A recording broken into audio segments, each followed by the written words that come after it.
Hello and welcome back to the Barefoot Movement podcast. I'm your host, Paul Thompson, the Barefoot Podiatrist. And today I have a special guest with us, Mr. Anthony Field. You know him as the Blue Wiggle. And what some of you may not know is he's on the barefoot journey. So I'm here today to share all that Anthony is just showing us his bare feet now. But I'd love to get Anthony on to share a bit of his journey, because I just find the more people hear about different people's barefoot journeys, why they get into it, benefits they've noticed, all these things, it just helps, people connect and make better decisions, or at least make their own decision whether this is right. So welcome, Anthony. Thank you so much for joining us today. Oh, good on you, Paul. I'm really happy that you've got a barefoot movement happening. I think we can learn so much from you and like-minded professionals about the benefits of barefoot to our health. Well, likewise, and we can talk about this a little later, but we can learn so much from your book, How I Got My Wiggle Back. That's how someone put me onto that years ago and said, "Oh, did you know the Blue Wiggle's a barefooter?" And I was like, "Oh, no." I had a look at your book. It's been a few years since I've read it, but some of the exercises in that book are fantastic, and it's a great place for people to, after listening to this, feel free to check out Anthony's book. There's some great stories and things in it. It was a great read as well, but there's some really good exercises in there that are a great place to start. So to get us started, Anthony, can you just give us a little bit of a backstory about, some of the health issues you had that then led you into this barefoot journey, and like how it all started for you? Yeah, sure, mate. I was overweight. I was pulling hamstring muscles all the time. I was wearing shoes, of course, and I'd get out of bed and I have this incredible pain in my feet as I walked over, to the bathroom. I guess I had a terrible back. My back would just seize out at any time without warning. I was living in constant pain and led to depression. It was a really, really hard time for my health and well-being and my mind, which led me on the journey. I just started looking for ways to get better, and everybody finds their way, and luckily I found some good people. So how did obviously you had foot pain, so there was probably some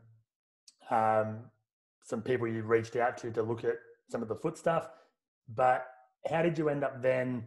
Because it's very non-conventional, right? Like typically, especially here in Australia where you're based somewhat of the time, a lot, if we have foot pain, our traditional methods are to put people in more supportive shoes, maybe arch supports, sore back, back braces, the list goes on. So how did you manage to find, this was years ago, right? This was kind of before there was even a barefoot movement happening.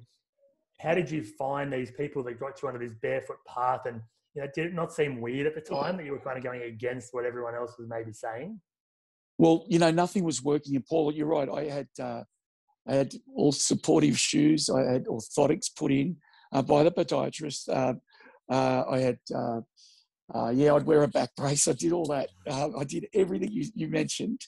I'd go to a different podiatrist and I'd get another, orthotics put in, and I just wasn't getting better. And the worst was my muscles, like my hamstrings.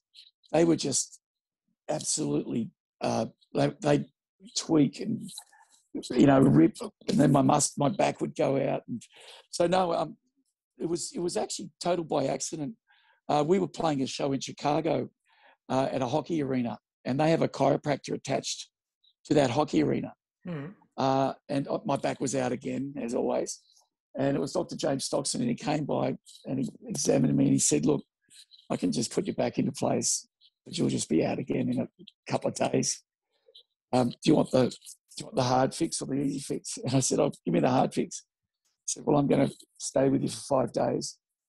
I'm going to release every muscle in your foot. I'm going to adjust your foot back to where it should be. I'm going to release every muscle in your legs and your back, and I'm going to do it 5 passes of that. You're going to be in extreme pain while I'm doing that. And then after that, I'm going to basically tell you to be barefoot. Yeah, right. But so what his idea was to get your feet back to what they naturally are without. Look, I'm a layperson, and you'd be better explaining this than me, Paul. But how I understood it was your muscles. Some muscles have stopped working because you're supported. Your muscles are pulling one way or the other way, which is not helping you. And his idea was to release all the muscles, which he did. So, like, it was agony, absolutely. Using his thumb, he'd stay on a muscle and say, pain, what is it now? And you'd be screaming, and he wouldn't leave that muscle until it released, and then he'd go to the next. So we did it 5 times. Then he adjusted my foot, and then he taught me about if you have to wear shoes, make them minimalist shoes. And this was a long time ago. And basically just go barefoot, run barefoot, walk barefoot. And that's how I started. And in Australia, I found some like-minded chiropractors, John Petrozzi in Leichhardt, and there's Camille Rami, he's in Gladesville. Mm-hmm. He adjusts my feet. And I just don't have any of the pain that I had. It's amazing. And people don't realise that, all the supportive shoes and just the lifestyle we live these days, like we're conditioned to get our backs adjusted. Your spine's out, it needs to be adjusted, right? But people forget that the feet have a lot of bones as well. And if they're not moving freely and absorbing shock and allowing the leg to twist on the foot at the right time, then the muscles, like you said, don't fire properly, things jam up, and it affects your whole body. So, getting your feet adjusted is such an important part. I love getting my feet adjusted, and I'm barefoot all the time, but I still get my chiro, who's up in Sydney, to adjust my feet when I'm there, because it's hard to do properly yourself, but it feels amazing. Oh, it's beautiful. Yeah. Paul, with the adjustment of the feet, and I felt so good that I have to be basically told this is a position, this is a moment where you really do have to wear shoes. I try and be, I walk barefoot everywhere, and I'll cop a couple of glasses in the foot. I don't care. It's worth it. Yeah. I go minimalist shoes when I have to. Like today we're flying, but just unbelievable. But I was up in the Northern Territory, and there was a supermarket there, and one of Woolworths or one of those, and it had the sign "No bare feet," and it was I'm just guessing it was a kind of a racial overtones there to keep our First Nation people conditioned. But I look at our wonderful First Nation people and say, mate, they know the answers. They got barefoot. Good on them. I wish there was clinics around here where I could go and get treatment from our First Nations people's elders, because I reckon they probably have some pretty amazing answers that we're really missing. But that's a whole other that's a whole other thing. But they're barefoot, mate. Unbelievable. And another I guess the word fallacy or myth about being barefoot. People say to me all the time, "Oh, your skin and your feet must be so rough." And the opposite's true, Paul. Yeah. It's always getting naturally, what do they call that? Exfoliated, is it? Yeah, but you get like a nice little thin layer of callus that protects the skin and it toughens up, but it's not that like the thick kind of cracked heels that people that's right. expect. Yeah. Like my kids are always barefoot, and I get the same thing come up all the time. Aren't you worried they're going to step on something? And it always comes back to the same thing. Like, I can fix a little wound, if they step on something, a couple of days, it's healed, and most of the time they don't even step on things because they're that aware now of their surroundings that they just avoid it anyway. Like, they'll see glass before I do. They'll be like, "Oh, watch the glass, Dad." But I'm the same. I actually love walking on grass barefoot or on set. I just love the feeling. But my wife and my kids, they're barefoot a lot. Kids now are teenagers, but they'll say, do we have to wear shoes today? And I'm saying, probably at this situation. But my wife, Mickey, this was kind of sexist because I'd drop the kids off to school barefoot. Whenever she dropped them off to school barefoot, she would get these looks like, what sort of, I actually think she got told, not questioned, even though it was a question, what sort of message are you sending your children? And Mickey said straight away, yeah, that's exactly what she said. Did she? She did. So there's a lot of social pressure to put shoes on. It's stigma if you go barefoot. There's a huge stigma. I had a patient here once. She saw my shirt. I had like the barefoot movement, or I had barefoot vibes, the same written on my shirt. And she said, "Oh yeah, it's lovely getting barefoot." She said, "Oh, but I saw this guy. He must have been homeless over the shops before. He was barefoot." And in my head, I was like, "It was probably me. I'd literally just run over the shop 10 minutes ago and taken my shoes off." So there is this stigma around people being barefoot. People freak out. Yep. The funny, and with the flat floors of the supermarkets, even barefoot, you're not getting that real workout for your feet. But at least it's better than being in cushioned shoes on this absolutely flat area too. Well, sensation's a huge part of this. So when you transition, just to kind of, I guess, make this clear for people, you had the chiropractor helping physically. Did you do exercises as well, or did you just jump straight in? No, I jumped straight in because I was on the road, and he said, you wear shoes for, he basically said, you wear shoes for 8 hours, 10 hours, 12 hours a day. That's a long time to be constricted. And he was right. But he gave me body weight exercises to do. Yeah. Using a bar, and I just did it all the time off the ground.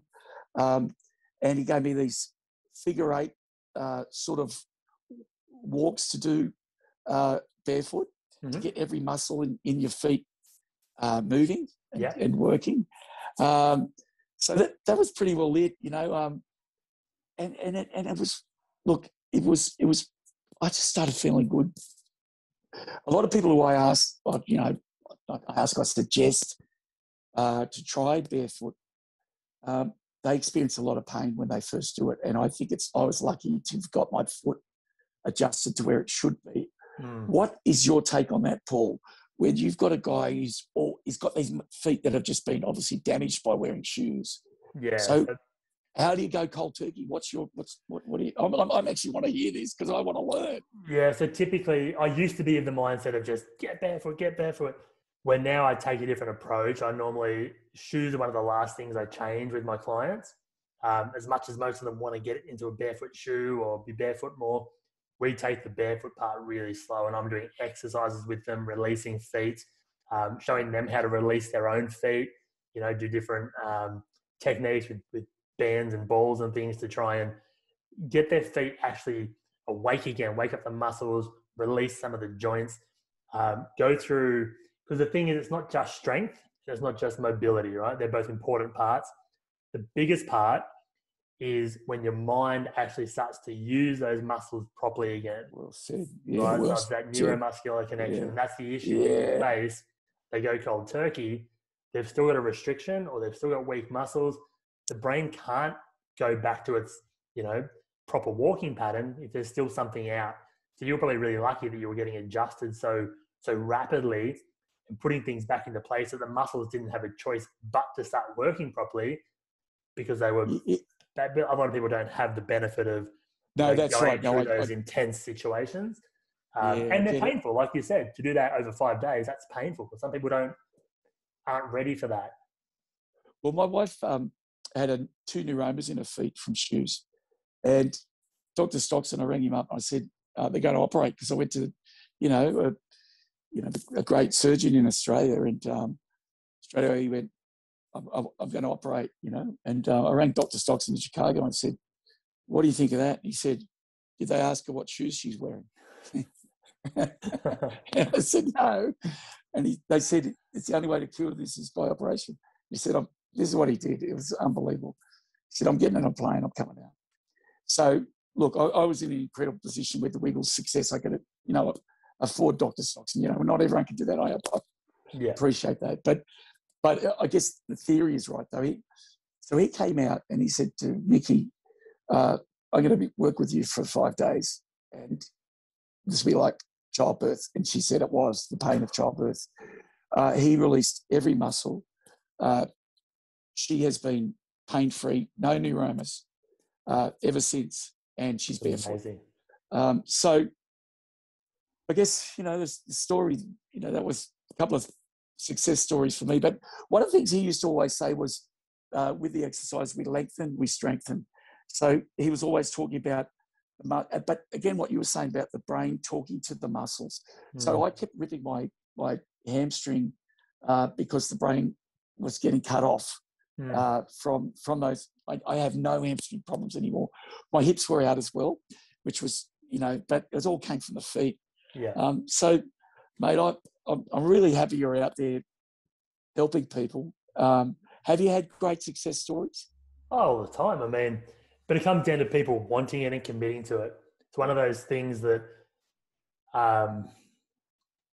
to do it half-heartedly, and you're kind of wearing shoes a lot still, and then trying to go barefoot just on the weekend or something.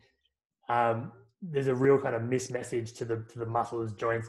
It's either not all in or all out. There's still times where you can obviously go out to an occasion and wear a naughty shoe, but it's having those 8 hours a day, like you said. Like we see with kids all the time. The amount of kids I get in here now that I used to put in orthotics, but it's getting worse, right? And it's like the 8 hours of shoes they're in, they're sitting in chairs all day, and you start changing just their school shoe, and it's amazing the difference in how they move, their energy level, like everything. It just starts to change. And there's obviously some kids that is not for, like with structural problems, but for most kids, like they just take to it so well and so easy. But adults obviously need more of that work because they're so conditioned to relying on the shoes or their feet are so jammed up. But yeah, lots of great success stories, and I'm lucky with my Instagram and things that I get a lot of people message me, about their stories and how it's helping them. And there's no doubt that, and the research is coming along too, which is really cool. It's just that it's hard to fund research that isn't backed by something. Do you know what I mean? So shoe companies want to fund research around shoes because they can then show, buy this shoe. But we're kind of saying we don't want you to buy anything, just take your shoes on. No one wants to fund that. That's right. Yeah. I was just going to say, because obviously with the Wiggles, and this is something that people I find question a lot, during lots of high energetic exercise type things, like with the Wiggles, like I've come and watched your show, right? And we saw you locally a couple of years ago. I saw you had your barefoot shoes on. That was pretty cool. Even my son picked up on that. Oh, that's good. He's always on the lookout for who's shoes on. So with how energetic you guys are with the Wiggles, do you still find that after a show you're fine, or do you get pain like in your feet from not having that support? Just to put it out there for people listening who question, exercising in bare feet. No, I couldn't get through a show without lying down behind the stage when I was wearing shoes. Yeah. Now I have no problem. I wear socks a lot of the time on stage because it looks like I'm wearing shoes, or I wear the barefoot shoes. We had a big success with Triple J's Like a Version. Yeah. We did Elephant Song with Tame Impala. But if you look at that clip, I'm not wearing shoes. Oh, really? That's awesome. And people, all the fans of that show picked up on it. I was thinking I was just being myself, but I did. I'm barefoot and barefoot and proud. That's me, mate. That's right. It's so good that you're getting the message out there. I know I'm being mindful of your time. You kind of I'm traveling. I'll show you I'll show you what's happening, mate. I have to go soon. We've been on isolation for 14 days, and that's my bags. You're ready to roll. I have to go. I'll be getting a call up any second now. But that's mate, right. Yeah, I'll be mindful of that. I just wanted to ask, when are we getting a foot song? When's the Wiggles Barefoot song to educate kids and Paul, parents? yeah. Well, I wear a barefoot in a lot of videos. Yeah. And if you want, I'm on Twitter, right? I get so many people write, "Why don't you wear shoes? Why don't you wear shoes? Why barefoot?" Yeah, it would be so controversial because people equate shoes with good health and looking after their kid. It's something that would flip their thinking around. My mother grew up in Glebe, the Depression. She was, as poor as you could be, and she looks at bare feet like you're back in the Depression. Why are you wearing barefoot? Why aren't you looking after your children? That's what she said to me one time. And she meant very well by it. So I don't know how you do it, Paul. What? Tell me how I'd go about that. I know when, so basically my thinking is, right, we'll throw this out to the world. I know when I started messaging you years ago and chatting on Instagram, and so a big part of my messaging has always been to parents, right? Like if we can change some parents' mindset and educate kids, that's the next generation, at least having an awareness that feet aren't dirty, like it's good to keep them healthy. And when we first started sort of chatting, I was like, oh my God, like you're in a position that you could make such an impact, obviously with the Wiggles. I'm being selfish now, trying to spread my message through the Wiggles. No, it's a good message. But I'm one of four. The other three have got shoes. Oh, we can change that. But I think it's like, it's probably not coming in so hardcore that it's like, oh, shoes are bad. But maybe some sort of messaging around, having feet that are strong, feet that are mobile. I don't know, but I think getting some messaging out there around having healthy, functional, feet that can move and climb and do things could be so powerful. And I don't know, I'm happy to think more about that if that was something that could actually happen. But I think, getting messaging out there that's, it's like when you did some of the fruit salad stuff, like healthy eating, like it just sort of then becomes like an ingrained thing that it's cool because the Wiggles are doing it, and I know you go barefoot on stage, but I wonder if kind of coming out and kind of being a little, not so much even controversial, it's just saying how important feet are to overall health. I wonder if that would start just, the ticking of parents' minds and making people question and look at things a little differently and then making their own choice up. That's always, their mind up. I always leave it open to my clients even. I'll say, here's your two options. Here's the pros and cons. What you do is, I'm not going to force you either way because, if I force you either way, it's going to end bad. You need to go with what feels right. 99%. That's right, mate.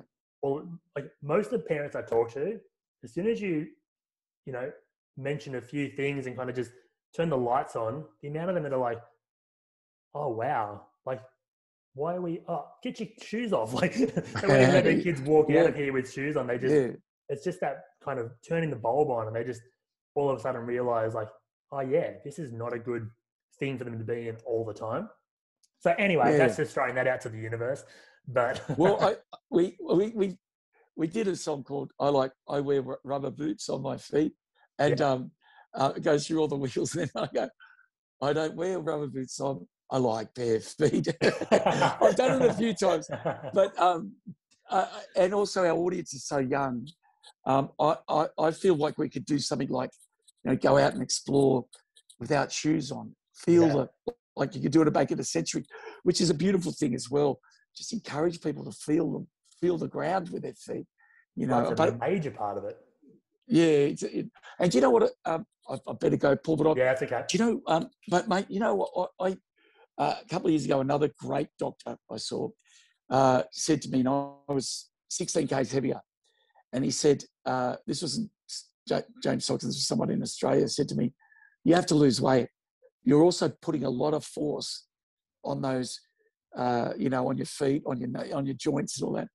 And it all happened at the same time.